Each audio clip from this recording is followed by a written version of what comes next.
porque lo otro es refracción, ¿no? Que es un concepto que felizmente todos ya estamos conociendo, todos ya conocemos. Entonces, esta es la fórmula de poder dióptrico, o mejor dicho, de dioptrías, ¿no? Entonces, en pocas palabras, ¿qué es? Es una fórmula muy sencilla que significa la dioptría es igual a 1 sobre F. Nada más, tal como lo tienen ahí en rosado en la diapositiva, ¿no? Resaltado, dioptrías 1 sobre F. ¿Qué viene a ser F? F viene a ser la distancia expresada en metros. F es el foco, la distancia focal, es decir, la distancia focal en metros. Bueno, el 1 es constante, entonces el ejemplo es el siguiente. Por ejemplo, imaginémonos que F es 1, es decir, 1 metro. Tendríamos 1 sobre 1 es igual a 1. Significa que la dioptría es 1 nada más. Ahora, pongámonos en el caso de que F, es decir, la distancia focal, es medio metro, le ponemos 0.5. Entonces es 1 sobre 0.5, 2 dioptrías. Vamos a interpretar esto. ¿Qué significa entonces, por ejemplo, este último caso, 2 dioptrías? ¿Ya? Significa que si nuestro lente tiene de poder 2 dioptrías, la distancia focal va a ser formada a medio metro. Nada más. Así es sencillo. En cambio, si el poder de nuestro lente es 1, ¿ya? Es decir, una dioptría, significa que nuestra distancia focal va a ser formada a 1 metro. Esa es la fórmula de poder dióptrico. Si ustedes se dan cuenta, no está complicada, no está muy difícil para nada, pero aunque no lo crean, muchos jóvenes se confunden en esto, ya en una fórmula que es 1 sobre F nada más, y ponen cualquier otra cosa. Se equivocan en eso. Entonces, ¿qué es esto? En pocas palabras, es la fórmula del poder dióptrico, mejor dicho, de las dioptrías, ¿ya? Entonces, yo de repente en un momento les puedo decir, tenemos un lente que hace foco a 20 centímetros. ¿Cuál es el poder dióptrico de ese lente? Entonces, ustedes ya van a hacer el cálculo, ¿no? En este caso, si dicen 20 centímetros, significa en metros es 0.2. Entonces tenemos 1 sobre 0.2, es decir, 5. Ah, ya, el poder es 5. Así, ¿se dan cuenta? Por eso, como les vuelvo a repetir, el 1 es fijo, el F es el que cambia, que es el foco, la distancia focal, que tal como les expliqué, está expresada en metros, ¿no? Es por ello que, por ejemplo, hace un momento les dije, pues, 20 centímetros es 0.2 metros, ¿no? Así es sencilla es esta fórmula. Entonces, si ustedes se dan cuenta, esta fórmula no está, no está considerando algo, no está considerando los signos, no está considerando si el signo es positivo, si el signo es negativo. Primero, ¿por qué? Porque primero queremos nada más saber el poder de la dioptría. ¿De qué dioptrías? De este lente, de este medio restringente. Nada más. Luego de ello ya podremos de repente ya indicar si es positivo, negativo y qué es lo que pasa, cómo es el foco en los diferentes casos, ¿no? Pero no es, digamos, no se hace tanto en fisiológica esto. Esto más se hace, digamos, de frente sin lo que son signos. Entonces, bueno, como un repaso, ya sabemos que tenemos los errores de refracción. Tenemos primero, claro, por supuesto, la parte básica que es la emetropía, que no es un error de refracción. Y ya pues tenemos ahora sí los errores de refracción, que son la hipermetropía, perdón, la miopía. En la hipermetropía vemos que simplemente la imagen se forma detrás de la retina. ¿Qué imagen es esta? Esta es la distancia focal. Dense cuenta, en pocas palabras, cuando nosotros hablamos, las imágenes se forman delante de la retina, las imágenes se forman detrás de la retina, lo que estamos hablando es en base a una distancia focal. ¿Se dan cuenta? Porque miren, fíjense en el dibujo, ¿ya? ¿Sí? Hace un punto esta imagen y acá también. Vemos que hace un punto. Aquí también vemos que hace un punto. ¿Sí? Son distancias focales. Entonces, en pocas palabras, ¿qué significa? Que en la hipermetropía el foco, imagen, se forma detrás de la retina. Por el contrario, tenemos aquí a la miopía, en la cual el foco de imagen se forma delante de la retina. Entonces, ¿cómo es la formación de la imagen justamente en un lente convexo? De esta forma, miren, vienen los rayos luminosos, atraviesan el lente convexo y hacen foco. Miren, estos rayos, por supuesto, son convergentes y hacen foco. ¿Se dieron cuenta? Hacen foco ¿en qué parte? Sí, está entre el lente y lo que dice la pantalla, ¿no? Ahí están haciendo foco. Entonces, estos rayos vuelven a proyectarse, vuelven a prolongarse, se vuelven a abrir y terminan también haciendo justamente ya una imagen, pero ya es una imagen real e invertida, ¿sí? Eso sería justamente lo que forma ya en lo que es la retina en sí. Acá, bueno, están comparándolo justo con lo que es pues una cámara fotográfica, ¿no? Entonces estamos viendo una cámara fotográfica y, claro, el globo ocular, ya que los rayos pasan, en este caso, ¿no? Pasan a través del lente y justamente ya pasan ya al fondo de la máquina fotográfica, sí, a través del diafragma. Tal vez muchos de ustedes no conocen lo que era, pues, antiguamente una cámara fotográfica así bien análoga, porque ahora ya es digital, ya digamos que tiene la base, o mejor dicho, el fundamento científico, pero ya la formación probablemente no sea tal vez la misma, ¿no? Entonces, o si es que es la misma, pues es mucho más elaborada. Entonces, ya acá tenemos al ojo, ¿no? Al ojo. Este es solamente un ejemplo porque se dice mucho, ¿no? El ojo funciona como una cámara fotográfica. Bueno, ahora últimamente ya se sabe que no es exactamente así. Es muy parecido, pero no es como se venía diciendo antes, ¿no? Tenemos, por supuesto, gracias a qué, gracias al mecanismo de acomodación en muchos casos. ¿Cómo es esto? Bueno, depende de dónde esté ubicado que el objeto que nosotros enfoquemos, ¿no? Depende de dónde esté ubicado el objeto que nosotros enfoquemos, también va a ser el poder de que el poder acomodativo, el poder de este lente que se llama cristalino, ¿sí? Para que se formen las imágenes, ¿sí? Entonces las imágenes pueden formarse antes o después, digamos, pueden hacer foco un poco más lejos o más cerca, dependiendo, ¿sí?, del poder también del cristalino, porque el poder de la córnea es constante. El que cambia aquí básicamente es su poder es el cristalino. Entonces, bueno, podemos hablar un poquito también de lo que es el sistema humoral del ojo, ¿no? Primero que tenemos un líquido intraocular. El líquido intraocular mantiene una presión suficiente en el globo ocular para su dilatación. Que el líquido intraocular, nunca lo he escuchado. Bueno, viene a ser en realidad lo que nosotros conocemos como los humores, ¿no? Tenemos el humor vítreo y el humor acuoso.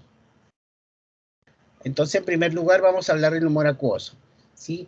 ¿Dónde se forman los procesos ciliares?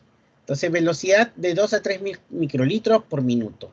La salida sale a través, o mejor dicho, sale o drena a través del canal de Schlenk, ¿sí? La presión intraocular normalmente debería estar entre 12 y 20, siendo 15 una presión, lo que se podría decir promedio, una presión ideal que las personas deberían, pues, tener, ¿no? Cuando hay glaucoma, se hablaba, les estoy diciendo, de 60 a 70 milímetros de mercurio y hacía compresión de nervio óptico. Ahora se sabe que no es suficiente este dato de la presión intraocular elevada para determinar el glaucoma. ¿Por qué? Porque existen glaucomas de presión normal. Antes sí, antes se pensaba, ya, tiene que haber, la presión tiene que estar elevada para que haya glaucoma. Ahora se sabe que no necesariamente es así. Porque el glaucoma, ¿qué es lo que hace? El glaucoma lo que hace, en pocas palabras, es daña la cabeza del nervio óptico. Daña, ¿en dónde la daña? A nivel de la retina. Entonces, ¿qué pasa ahí? Si daña la cabeza del nervio óptico, es decir, lo mata el nervio óptico, entonces ya los impulsos nerviosos, las imágenes, poco a poco ya se van perdiendo, ¿no? Entonces, es por ello, de que ahora pues hay otras maneras de determinar también el glaucoma, ¿sí? Por supuesto, porque antes se decía, básicamente para el glaucoma deberían cumplirse lo que eran tres requisitos o tres exámenes.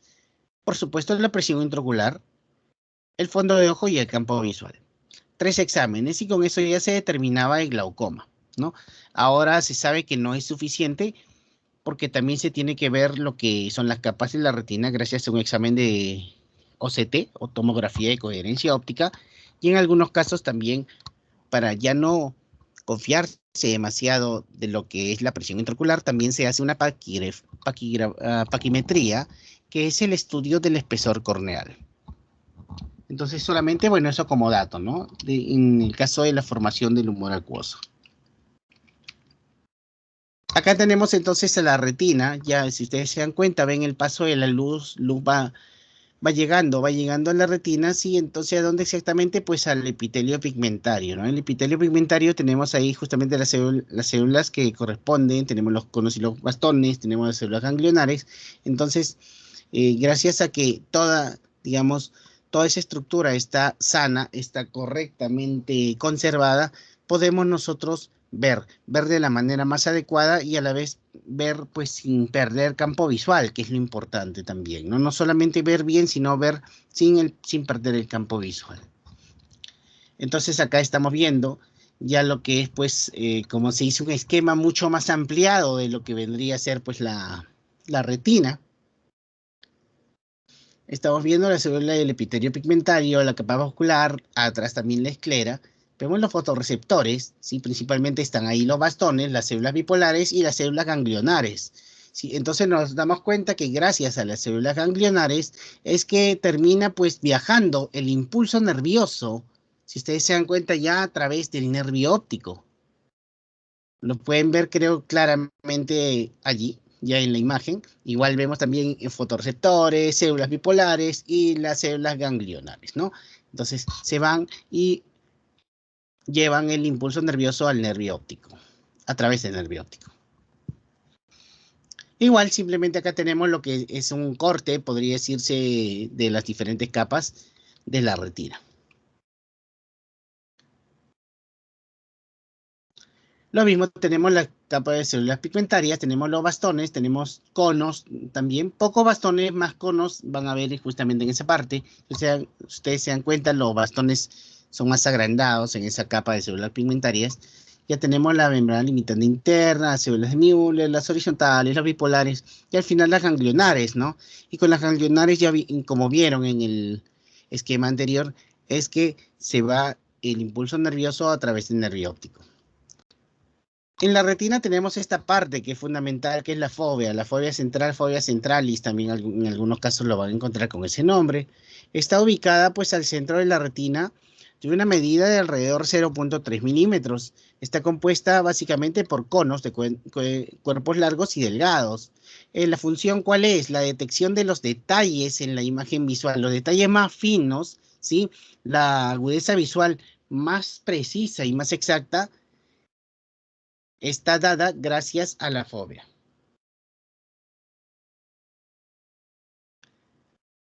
Entonces tenemos partes, ¿no? Zonas, digamos, el área central de fobia es el lugar de la visión más nítida, tal como lo habíamos dicho. También tenemos un área central en la mácula lútea, ya que presenta conos, es cierto, en mayor número, alrededor de 30.000 conos, ¿sí? Especializados y, digamos, dispuestos a lo que es la sinapsis. Por supuesto, la fobia central que acabamos de ver, que es una depresión central, no tiene vasos sanguíneos y allí no hay bastones. Tenemos que diferenciarlo de lo que es la mancha ciega o la papila óptica. La mancha ciega o papila óptica viene a ser ¿qué cosa? La cabeza del nervio óptico. De ahí es que termina saliendo justamente el nervio óptico. Es por eso que muchos, digamos los médicos, cuando hacen un fondo de ojo, se fijan bastante en la papila. ¿Por qué? Porque ahí pueden ver si es que hay algunas tortuosidades en lo que son venas, sí, en lo que son vasos sanguíneos. Allí ven mayormente si es que hay algún daño, porque el daño cuando hay glaucoma, cuando hay algún otro daño de repente ya sensorial, se hace notorio en la cabeza del nervio óptico. Entonces ahí van a ver tal vez excavaciones raras, muy tortuosas, o tal vez pueden ver también hemorragias. Digamos, todo eso lo ven allí. Igual acá tenemos otro esquema, si ustedes se dan cuenta, entonces, para que ya nos vayamos, como se dice, grabando bien claro, cuál es la parte, cuál es la zona de visión más precisa en el lobo ocular, en el ojo. que viene a ser pues la fobia, exactamente la fobia central, ¿no? Acá tenemos, por supuesto, los fotorreceptores. Acá tenemos un cono y un bastón, ¿no? Entonces tenemos la sustancia fotosensible. Ya, aquí tenemos a los bastones en primer lugar, ¿sí? Tiene rodopsina y los pigmentos de color. Esto ayuda justamente en los bastones, ¿sí? Y acá tenemos por otro lado los conos. Los conos, justamente ahí tenemos que están entrando cerca de la capa densa de capilares, estos que permiten la nitidez, ¿no? Fundamentalmente es la nitidez, es el cono. Acá, bueno, tenemos el ciclo visual de la rodopsina a nivel retinal, ¿no? Esto sí, no se preocupen porque esto ya es fisiología pura, en realidad esto no es tanto de óptica fisiológica, ¿ya? Entonces, por eso no hay problema, eso no les va a venir para nada en el examen ni nada, no se preocupen por eso, ¿sí? También esto es purísima óptica fisiológica. Acá solamente estamos viendo lo que es la hiperpolarización de los bastones, básicamente, ¿no? Estamos viendo cómo pasa por una doble capa. Entonces, vamos, los conos en los pigmentos. Tiene pigmentos que sensibles al azul, al verde y al rojo.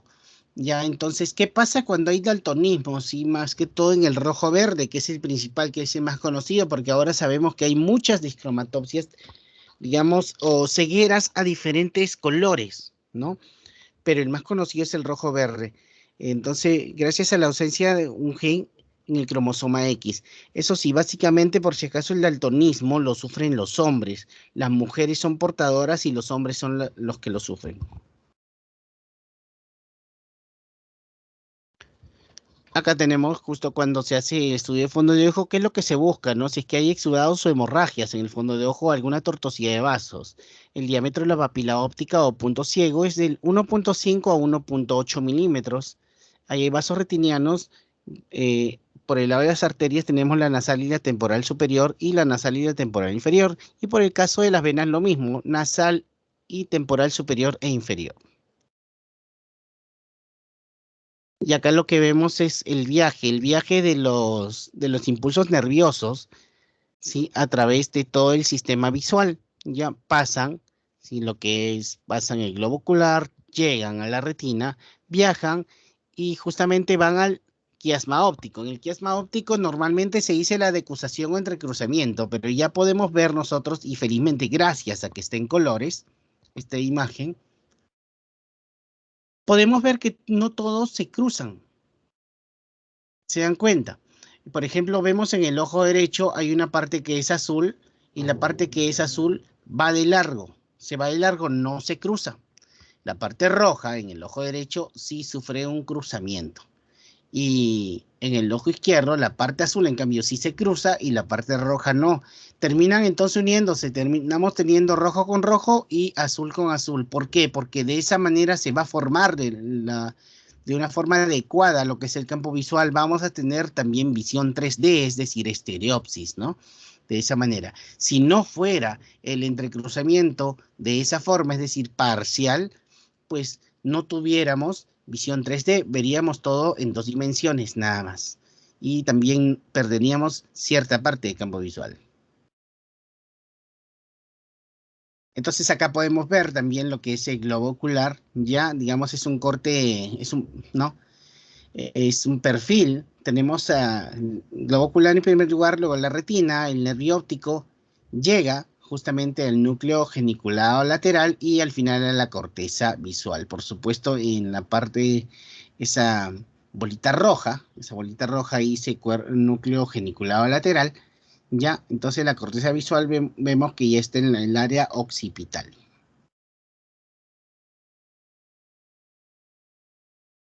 Igual, esto es básicamente ya fisiología, no sé si ustedes han llevado ya fisiología de la visión.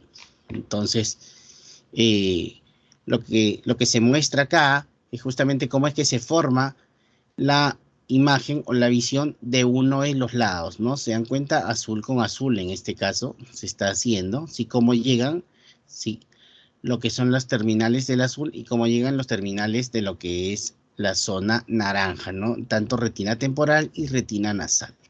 Retina nasal azul, retina temporal naranja. Aquí estamos viendo ya lo que es el reflejo de la acomodación, ¿sí?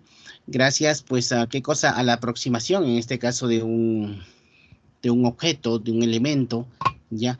Entonces, ¿qué vemos? Que simplemente hay una aproximación, digamos, a ver, disculpen, ya.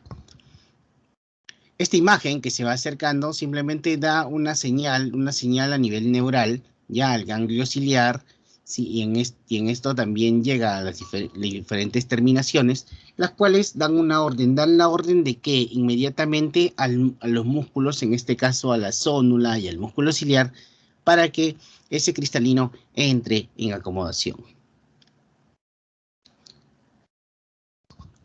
Y bueno, es el reflejo fotomotor, ¿no? Básicamente, entonces nosotros ¿qué hacemos? Simplemente, y es un reflejo muy importante en realidad, porque en muchos casos cuando una persona tal vez sufre algún desmayo o algún problema, o queremos saber en último caso si es que está viendo o no está viendo, le podemos hacer nosotros como optómetras un reflejo fotomotor. Entonces, a ver, les explico bien fácil. Imaginémonos que ustedes están de optómetras en algún lugar, en algún sitio, y les dicen: yo quiero saber si mi paciente está viendo o no está viendo, porque simplemente, no, pero mi familiar está viendo o no está viendo, porque él no puede hablar. Él no puede hablar, pero yo no sé si está o no está viendo. Me dice que no ve nada, pero tengo dudas. O tal vez en el caso de que ahora en salud ocupacional también sucede de que, no sé si sepan, bueno, o sea, se da un examen de ingreso en el cual uno tiene que demostrar que su visión es adecuada y ya es aceptado por la empresa, y hay examen de salida. ¿Por qué un examen de salida? Porque tranquilamente uno puede entrar bien de salud y salir muy mal. ¿Y por qué salir muy mal? Gracias al trabajo que ha realizado en ese lugar. Entonces, para todo eso, para el tema de indemnizaciones y más, justamente ya han sido creados estos exámenes, tanto de entrada, de salida y exámenes periódicos. ¿Qué sucede? Que a veces hay algunos obreros que dicen: ¿saben qué? El trabajo me dejó ciego. Yo entré y estaba viendo bien, y ahora simplemente ha habido un accidente y yo me he quedado ciego, y por supuesto estoy demandando lo que es mi indemnización. Por supuesto, eso va a demorar bastante, porque va a tener que ser ciertamente pues contrastado, ¿no? A nivel de oftalmología, a nivel de neurología, con diferentes máquinas, pero ustedes ya se pueden tal vez dar una idea previa con lo siguiente, gracias al reflejo fotomotor. ¿Por qué? Porque lo que sucede es que simplemente si una persona no está viendo bien, está viendo mal, o mejor dicho, está ciega, en pocas palabras, nosotros le alumbramos la pupila, y esta pupila no debería contraerse. Si es que la persona está absolutamente ciega, esta pupila no debería contraerse. Solamente hay ciertos casos en los que hay ceguera y la pupila se contrae. Es cuando ha sido ciertas partes, solamente ciertas partes de los nervios no han sido afectados, pero igual se ha perdido la visión.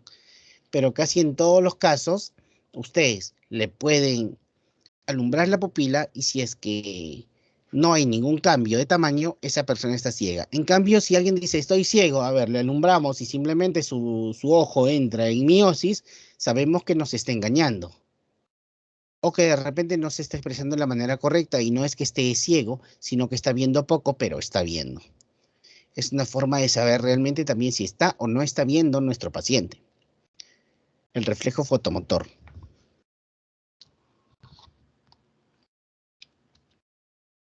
Y por supuesto, bueno, tenemos los movimientos oculares, ¿no?, de los ojos, gracias a los músculos extrínsecos.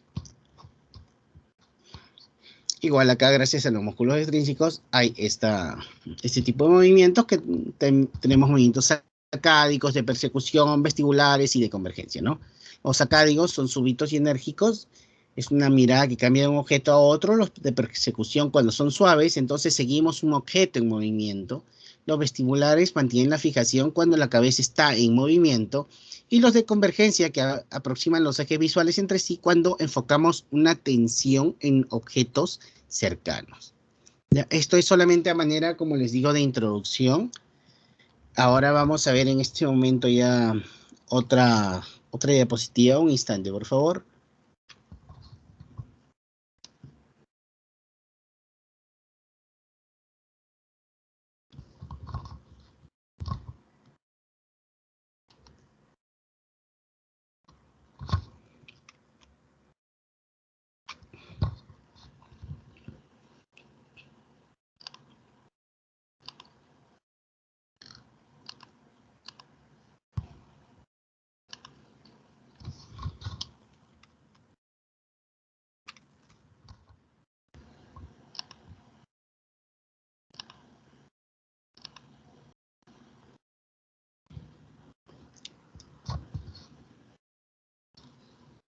Perfecto, y lo que ahora vamos a ver justamente es el sistema óptico ocular, por si acaso la grabación se sigue dando, así que no hay problema, no, la grabación no se ha pausado, ¿ya? Entonces vamos a empezar a hablar ya del sistema óptico ocular. En primer lugar, tener en cuenta que el ojo humano es un sistema óptico positivo o convergente. Él forma una imagen invertida del mundo externo sobre la capa sensible de la retina situada al fondo del globo ocular. Esto ya lo están viendo muy seguido. Es que en realidad entender este concepto es súper importante, ¿sí? Entonces acá tenemos lo que es el globo ocular y acá vemos dos puntitos bien importantes, ¿no? Acá uno dice eje óptico y acá dice otro eje visual. Tenemos unas letras H y H', N y N', ¿no? Y al final estamos viendo de que están llegando, hay una línea que está llegando directo, sí, al polo posterior, a un punto F', y otra línea que está llegando directo a la fóvea, ¿no? Entonces acá dice sección horizontal, el ojo derecho visto desde arriba. Los puntos cardinales F, F', H, H', N, N', son los correspondientes al ojo relajado. Después vamos a ver qué significa también todo esto. Ya, lo mismo aquí. Esto es para que se lo bastante. Entonces, básicamente, la estructura anatómica del ojo, acá la tenemos, ¿sí? En la parte anterior de la capa externa y a continuación de la esclera, se diferencia pues la córnea, que tiene mayor curvatura en comparación al resto del globo ocular y a través de la cual pues entra la luz, ¿no? Esta córnea es transparente, relativamente esférica, relativamente, digo porque no es completamente esférica, tiene un radio de curvatura de aproximadamente 8 milímetros. En cambio, la esclera es el tejido fibroso, blanquecino, ¿sí? Que tiene la función principalmente de protección. Esta sí es casi una esfera y tiene un radio de curvatura aproximado de 12 a 13 milímetros. La capa media del ojo y es la uvea, ¿no? En la que tenemos, ¿qué cosa? Tenemos el iris en la parte anterior, la coroides en la parte posterior y el cuerpo ciliar en la zona intermedia. El iris, bueno, simplemente, ¿qué es lo que hace? Tiene la función óptica al regular la apertura. Ya el cuerpo ciliar, en cambio, es importante para el proceso de la acomodación. Tanto cuerpo ciliar como coroides intervienen en importantes procesos vegetativos. Ya la capa más interna del ojo viene a ser la retina, que esta es una extensión de nuestro sistema nervioso central. Está conectada con el cerebro a través del nervio óptico. Sí, entonces el interior, en pocas palabras, a que llegamos, que el interior de nuestro ojo está dividido en tres compartimientos. La cámara anterior entre la córnea e iris, que tiene humor acuoso. La cámara posterior entre iris, cuerpo ciliar y cristalino, que tiene humor vítreo. Acá está mal escrito. Sí, entonces, no, perdón, cámara posterior iris, cuerpo ciliar cristalino todavía tiene humor acuoso. La cámara vítrea, en cambio, entre cristalino y retina, esta sí tiene un humor vítreo, que es digamos, es una masa mucho más gelatinosa, ¿sí? No tiene color, ¿ya? Entonces es mucho más densa, por supuesto. Y hay que notar que el ojo rota en su cavidad orbitaria gracias a la acción de los 6 músculos extrínsecos. Entonces vamos a esta imagen, ¿no? Entonces, ¿y qué tenemos acá? Vamos a entender pues la estructura óptica y la formación de las imágenes.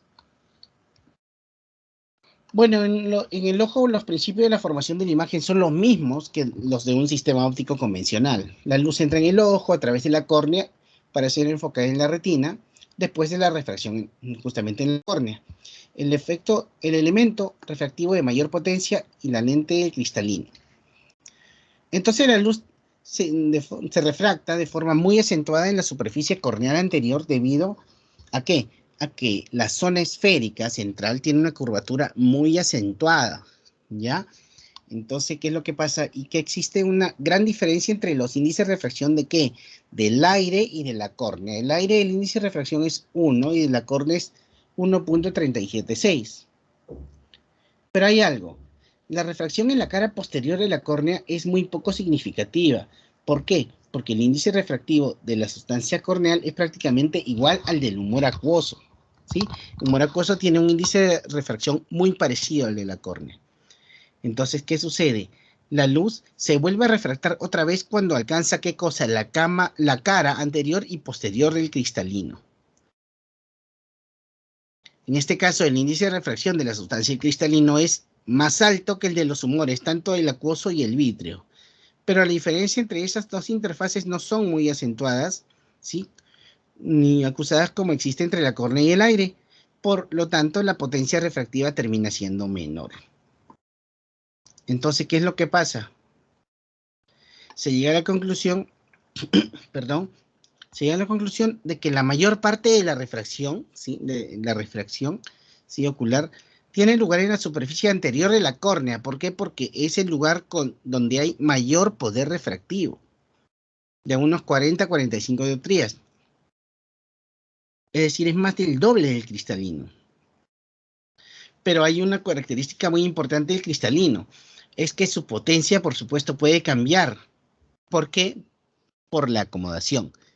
Sí, entonces, debido a que muchas veces nuestro ojo necesita enfocar un objeto a distintas distancias. El diámetro, claro, de haz de luz incidente se controla mediante el iris, ¿no? Este forma parte del diafragma del ojo. La apertura del iris, pues ya sabemos que se llama retina. Entonces, ¿cómo así? Vamos a hablar de la potencia equivalente y las distancias focales. Es por eso que tenemos esta imagen en la pantalla. En cualquier sistema óptico centrado, entonces con una determinada potencia equivalente, hay tres pares de puntos cardinales sobre un eje óptico: los puntos focales, los puntos principales y los puntos nodales.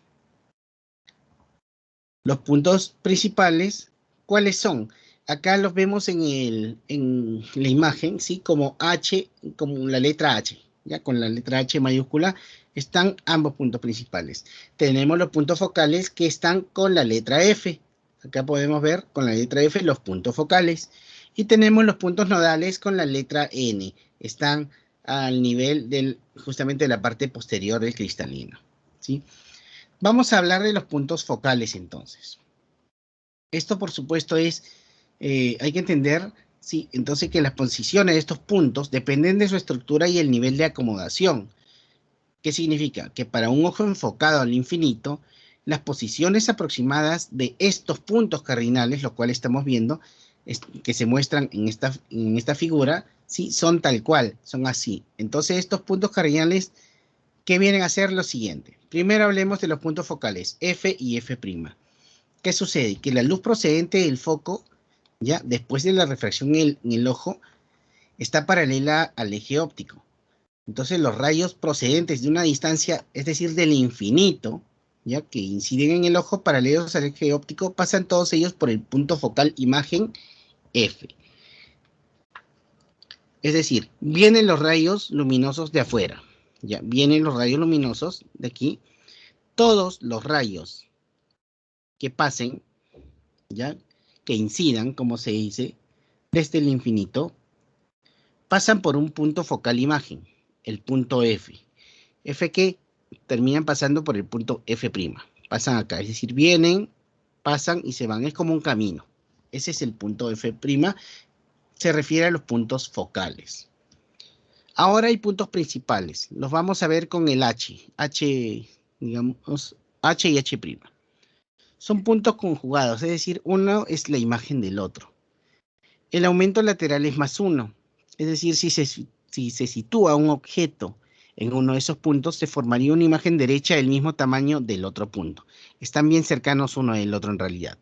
¿Sí? Y los puntos nodales, ya estos son las N's, ¿sí? N y N', también son puntos conjugados sobre el eje, para los cuales el aumento angular es la unidad positiva, o sea, digamos, es un número positivo.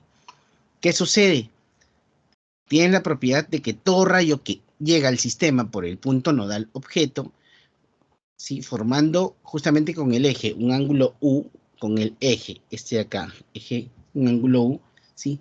Sale del sistema y pasa por el punto nodal imagen N', ya, entra y pasa por el punto N', por acá, ¿sí? Entonces, ¿y forma qué? Otro ángulo del mismo valor. Estamos viendo acá 5 grados y acá vemos atrás 5 grados, ¿sí? Este rayo se conoce como el rayo nodal. Y cuando el punto fuera el eje, ¿sí? Es el punto de fijación.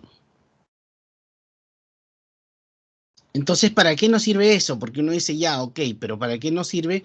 Para entender algo bien claro. Entonces, si bien es cierto, nosotros estamos viendo ahí el ojo, y entonces nosotros decimos, ok, entonces, ¿qué pasa acá? Vienen los rayos, llegan de FF', entonces, ¿dónde es que se forman? Porque en F' yo veo la fobia arriba y se supone que la imagen más nítida, según lo que me han hablado, tiene que caer en la fobia. Entonces, ¿cómo es así?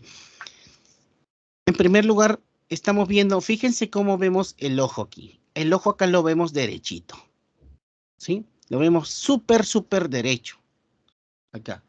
Ahora la pregunta es, el ojo, ustedes han visto en algunos libros, en algunas imágenes o en algún atlas, que es así de derecho o tiene ligeramente una inclinación.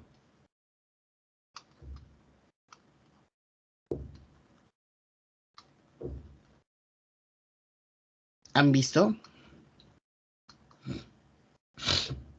Sí, profe, hemos visto, pero la verdad, en mi caso, yo nunca me ¿No te percaté has dado si... cuenta mucho? No. Ya, ok. Exacto. Entonces lo que pasa es lo siguiente. Esto ahorita, la imagen que nosotros estamos viendo es una imagen perfecta, como se dice, es algo ideal, es un esquema en el papel, ¿no? Pero básicamente el ojo tiene una ligera inclinación hacia abajo. Entonces, ¿qué sucede? Sucede que cuando vienen los rayos, ya vieron ustedes que hay dos ejes, digamos, tenemos el eje óptico, F y F'. Entonces, ¿qué va a suceder aquí? Viene el rayo, entonces todos pensamos que este es un sistema óptico centrado, ¿no? En el cual pasa por el centro óptico, digamos, de la córnea, centro óptico del cristalino, y llega directo ¿a dónde?